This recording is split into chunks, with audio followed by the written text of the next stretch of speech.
Dakpan ang usa ka lalaki human misulay og karnap sa sakyanan sa iyang kanhi-amo sa General Santos City. Ang sospek, bisan na corner na sa kapulisan, nagmagahi gihapon sa pag-surrender ato sa hot pursuit operation. Ang detalye sa report ni Efren Mamak.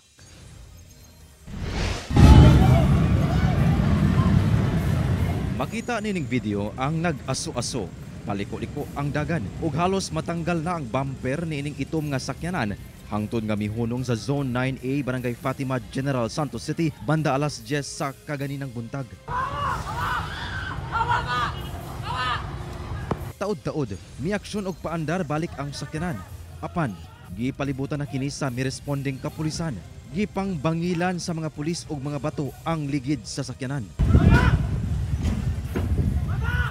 Gipakanaog sa mga pulis ang driver niini apan miaksyon og atras ang maong sakyanan. Taod-taod, gipus-pusa na sa kapulisan gamit ang armas ang driver seat. Apan nagdumilig yapon paggawas ang driver.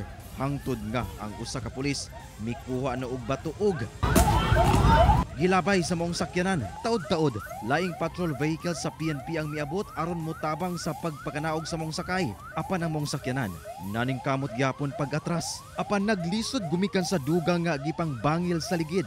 Hangtod nga napugos na pagkanaog ang sakay niini ug giaresto.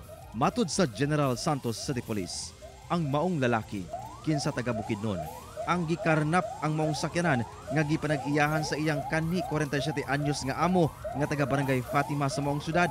Gigukod ang maong sospek human na alarma nga gikarnap kini sa sospek nga girespondihan sa kapulisan. Ang sospek ug sakyanan ang anaana sa kustodiya sa PNP. Padayon pa ang pagsuta sa PNP kung paunsa nakarnap ang maong sakyanan. Hinakuan pa og pahayag ang sospek lakip na ang tag-iya sa maong sakyanan. Kauban si Gary Balantay, Efren Mamak, 1 Mindanao.